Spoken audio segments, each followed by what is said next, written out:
हरे कृष्णा, राधे राधे। मैं गौरांगी कृष्णदासी आज आपके लिए फिर से एक स्टोरी लेके आई हूँ। ये एक सत्य घटना है वृंदावन की।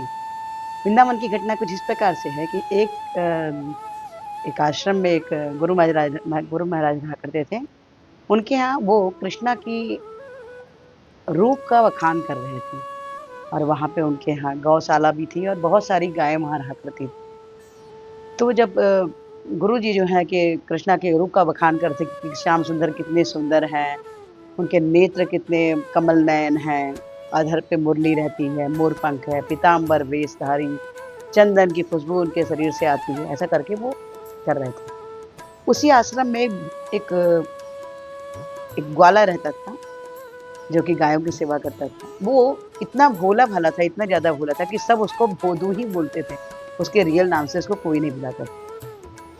तो भोदू जब ये सुनता था, वो सबसे पीछे बैठ के कथा को सुनता था और सोचता था कि ये जो गुरुजी बोल रहे हैं, ये सारी बातें बिल्कुल सच्ची है और अभी भी भांडीर वन में कृष्णा आते हैं गाय चराने के लिए। तो ये सब बातें सुन रहा था, उसके दिमाग में ऐसा हुआ कि कृष्णा आते हैं गाय चराने के लिए।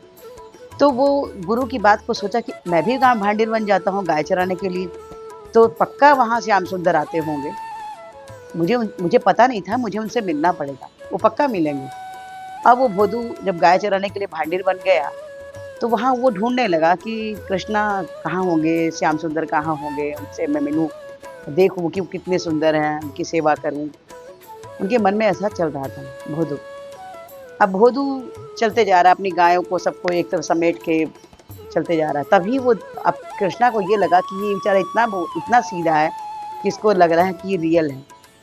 लेकिन अब उसके भोलेपन को देखकर कृष्णा सोचे कि मुझे इससे मिलना चाहिए। और ये घटना कोई ज़्यादा बहुत पुरानी नहीं है, 60-70 साल पहले की घटना है। भांडीर वन में वो भी एक बड़ा-सा गाय का झुंड लेके श्याम सुंदर आते हैं, पीताम्बर वेशधारी। अब भोदू का निगाह पड़ता है कि इतनी सारी गायें, इतनी सुंदर गायें और इतने सुंदर श्याम सुंदर। हमारे गुरुजी ने जो बताया था, ये तो उससे कई गुना, कई लाखों करोड़ों गुना ज़्यादा सुंदर श्याम सुंदर है।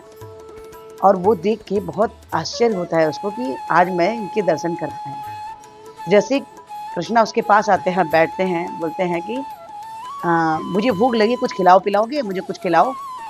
तो भोदू अपना पोटली खोलता है, उसमें रोटी रहती है और गुड़ रहता है। भोदू उनको देता है खाने के लिए, वो खा लेते हैं। तो बोलते हैं कुछ और भी खाने को है? तो भोदू बोले कि मैं तो सिर्फ़ 2 ही रोटी लाया था, मैं 2 ही रोटी खाता हूँ। तो बोलते मुझे तो और भूख लगी है। तो वो बोले कि ठीक है तो बोलते हैं कि तुम एक काम करो, कल आना, मेरे लिए और लेके आना, मैं भी कल भी तुमसे मिलूँगा। आप मुझसे मिलोगे? हाँ, हाँ, मैं मिलूँगा। कृष्णा ने ऐसा बोल वादा करके उसे चले गए। भोदू भी अपनी गायों को लेके चला गया। आज बहुत भोदू खुश था क्योंकि उसने कृष्णा के दर्शन किए जो कि उनके गुरु महाराज उनको बताया करते थे। ये बात लेकिन भोदू ने किसी को नहीं बताई कि मेरी दर्शन हुई है कृष्णा के। अब दूसरे दिन जब भोजन लेने के लिए गया, तो उसने खूब सारी रोटी, अचार, दही, सब्जी सब बाँधा। तो वहाँ का जो वो महाराज था वो देखा तो बोला, "भोदू तुम इतना सारा खाना क्यों ले जा रहे हो?" तो ये बात देख के सोचने लगा कि मैं इसको गुरुजी को बताता हूँ। गुरुजी के पास बोलने गया, "गुरुजी आज भोदू बहुत सारा खाना ले जा रहा है, जबकि इतना कभी नहीं ले जाता है।" तो गुरुजी बोले कि अच्छा, तो उन्होंने भोदू से पूछा, "भोदू क्या बात है, तुम आज इतना सारा खाना क्यों ले जा रहे हो?" तो भोदू ने कहा कि गुरु महाराज आप मेरे को वहाँ जो श्याम सुंदर के विषय में बताया था ना, मुझे भांडीर वन में वो मिले थे गायों के साथ में।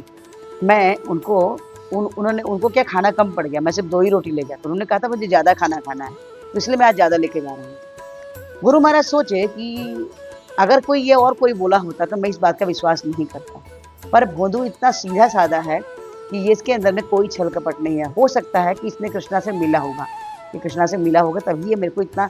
तो कैसे कृष्णा दिखते हैं? उन्होंने सोचा कोई बालक होगा जो मिल गया होगा वेश बना के कृष्णा का। तो बोलते नहीं, पीताम्बर वेशधारी, कमल नयन, अधरों पे मुरली, पतली मतलब उनकी मुस्कान इतनी सुंदर, बाकी अदा बाकी वो ऐसे चलते हैं और जहाँ-जहाँ चलते हैं वहाँ से उनके पैरों के छाप के बाद वहाँ एक अलग सी बहुत सुंदर चंदन की खुशबू आती है, उनके बदन से एक चंदन की खुशबू आती है।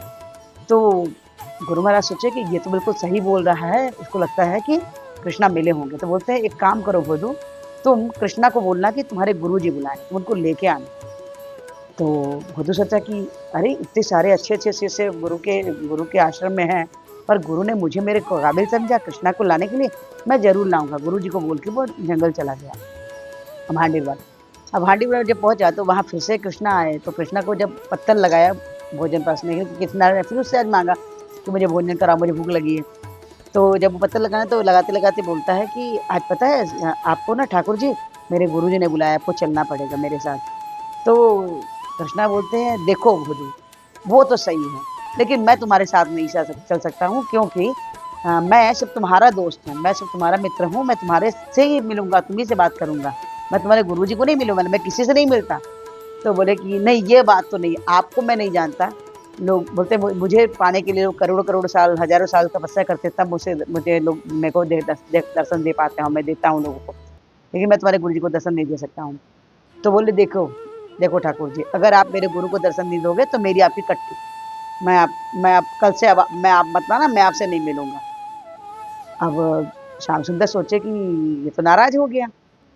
तो बोलते भोदू तुम म रुको तो मेरी बात तो सुनो। भोदू बोलता है नहीं, वो तो मतलब वो रोटी खा रहे थे, रोटी गुरु खा रहे थे हाथ से, तो बोलता रोटी छीन लिया, बोलता इसको भी दो और जब तुम ये भी मेरे गुरुजी का ही बनाया हुआ, गुरुजी के आश्रम से लाया हूँ, जब आप मेरे साथ नहीं जाओगे तो आपको ये नहीं खाना, वापस ले लिया। अपने सामान को समेट के जाने लगा। अब प्रभु बोल रहे हैं, कृष्णा बोल रहे हैं, भोदू रुको, मैं तुम्हारे संग सुनो मेरी बात तो सुनो। भोदू बोलता है नहीं, आप अगर मेरे साथ नहीं जाओगे गुरुजी के आश्रम में दर्शन मतलब कि ये नहीं चलोगे तो मैं आपसे दोस्ती नहीं करूँगा। अब भोदू की भोली बातों को सुनकर कृष्णा आके उसके कंधे में लटक गए। अब बोले चलो तुम्हारे गुरुजी के पास। अब गुरुजी इंतजार कर रहे हैं कि कृष्णा को लेके भोदू आएगा। कृष्णा ने देखे कि बहुत विशाल गायों की चली आ रही हैं, बहुत विशाल, बहुत सारी गायें आ रही हैं। अब बीच में भोदू कृष्णा को कंधे पे लटका के लेके आ रहा है। उनकी अधरी मुस्कान, दिव्य स्वरूप देख के गुरुजी तो मूर्छित हो गए। और जब गुरुजी को होश आया तो उन्होंने भोदू को बहुत-बहुत धन्यवाद बोला कि भोदू इतने साल से मैं कृष्णा के दर्शन नहीं कर पाया था, आज तुम कृष्णा को छोड़ के उसने भोदू के पैर पकड़ लिए और बोला कृष्णा के दर्शन आज तुम्हारे वजह से भोदू हो पाया, मैं तुम्हारा बहुत-बहुत आभार व्यक्त करता हूँ। तो ऐसे हैं हमारे कृष्णा। कृष्णा हर समय, हर घड़ी इतने कृपालु हो के कृपा करते ही रहते हैं। तो ये स्टोरी आपको कैसी लगी? ये तो सत्य घटना थी, अच्छी लगी, इसको लाइक कीजिए, शेयर कीजिए, सब्सक्राइब कीजिए। और हमारे आचार्य श्रील प्रभुपाद ने हमें हरे कृष्ण महामंत्र जपने के लिए बोला है, जो कुछ इस प्रकार से है, हरे कृष्ण कृष्ण कृष्ण हरे हरे, राम राम राम हरे हरे। हरे कृष्ण महामंत्र जपिए और कृष्णा के सबसे प्रिय बच्चे बन जाइए। तो हरे कृष्ण महामंत्र का एक माला जप करके देखिए आपको क्या फ़ायदा होता है। अच्छा लगता है तो 2 से 4, 4 से 8 से 16 माला जपिए और कृष्णा के सबसे प्रिय बच्चे बन जाइए। हरे कृष्णा, राधे राधे।